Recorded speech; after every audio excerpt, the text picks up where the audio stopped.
Hello. Today I am coming to talk to you guys about authenticity in your messaging. In one of my last Instagram posts, actually a few posts behind, you can find it if you look on my page, but I talk about something called message difficulty syndrome. So this is when your message isn't clear, and today I'm providing the solution, which is authenticity in your marketing. And so authenticity is basically turned into this buzzword ever since everything happened with, I believe it was last year in 2020, just with everything in the media, and people just started talking about authenticity and how Black voices matter and all of these things. But nobody breaks down what authenticity actually is and what that looks like in your messaging when you're creating marketing campaigns, when you're writing sales emails, when you're writing email sequences, or when your copywriter is, or when you're teaching your virtual assistants and social media managers how to stay on brand with your content. And so today I want to break that down. This is basically the foundation for all of your messaging, so that when you come out with sales pages, when you come out with sales copy, when you come out with IGTV series, when you come out with a webinar, everything should be on brand and authentic, and it should flow seamlessly. So first, I want you to remember two things about authenticity: empathy and understanding. And there's a slight difference between these two. Empathy is being able to basically soak in the emotions of other people, and that's very important when you're creating marketing messaging. And then understanding is being able to understand another person's point of view. So say you have a client that has a sales objection, or a potential client, and you show that you understand what their pain is and how they can overcome it. That's understanding. So empathy and understanding are at the foundation of authenticity.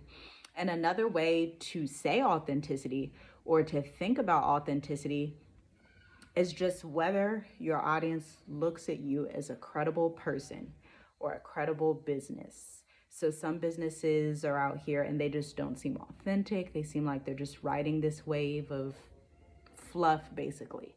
So you want to come across as someone who is an expert, is credible, trustworthy, authentic, honest, and has integrity, all of those good things. And that is at the center of this buzzword, authenticity. So we got the foundation. Let's move into how you can actually promote authenticity in your messaging.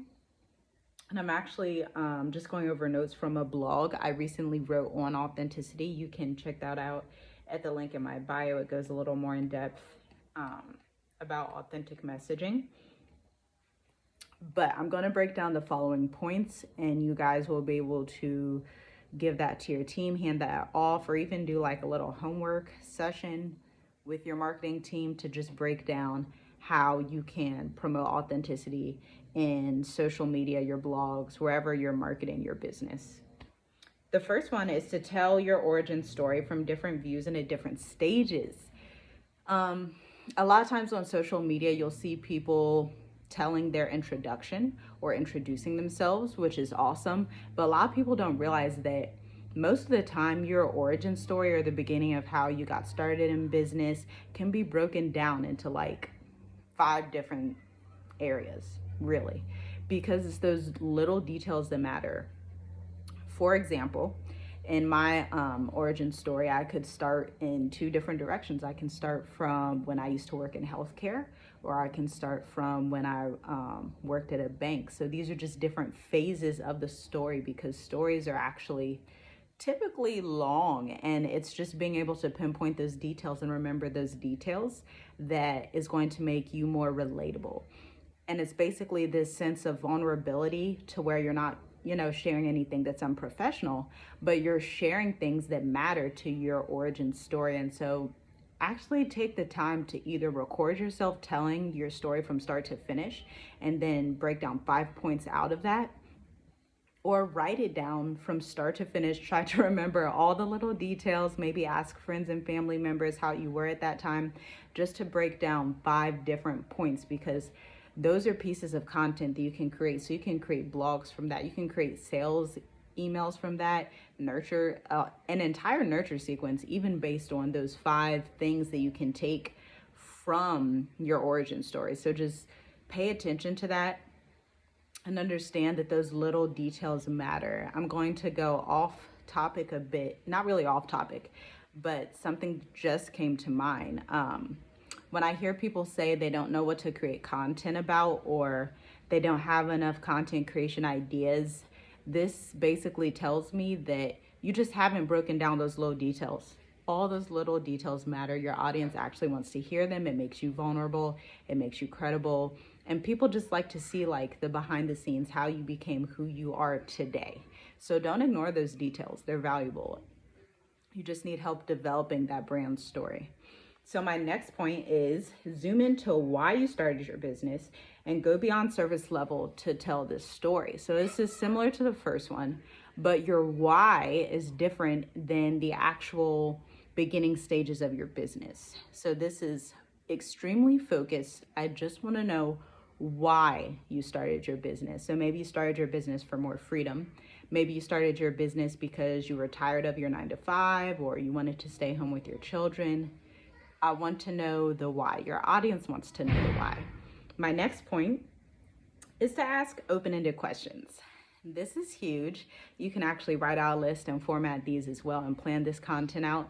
If you can come up with 20 open-ended questions that relate to your offer and your service and your whole mission in business, then again, you have loads of content that you can use in emails, blogs, social media, even like some of these little pieces you can even include in your launch. So in your sales page and your welcome sequence, and I can help you format all that out and get that, out of your mind and onto a screen in an order that makes sense. So my next one is to talk about a time in your business when you were vulnerable and overcame it. If it's possible, relate this back to the problem your company solves. So talking about a time you were vulnerable in business could be, let's see, what's a good example?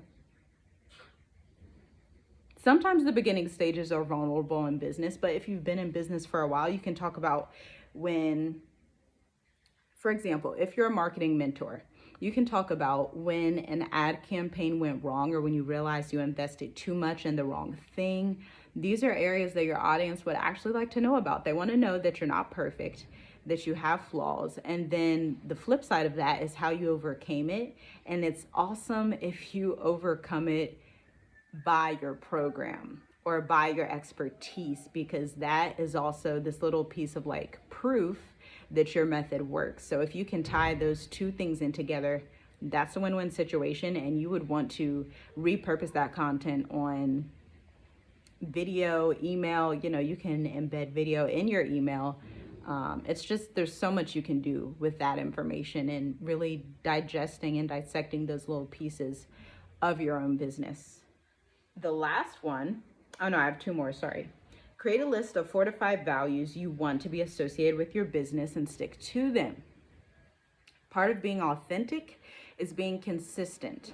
So you have to know what your values are in business, and you have to actually go back through these, at least twice a year, to see if your business is still aligning with these, or if you've evolved, you may want to update them.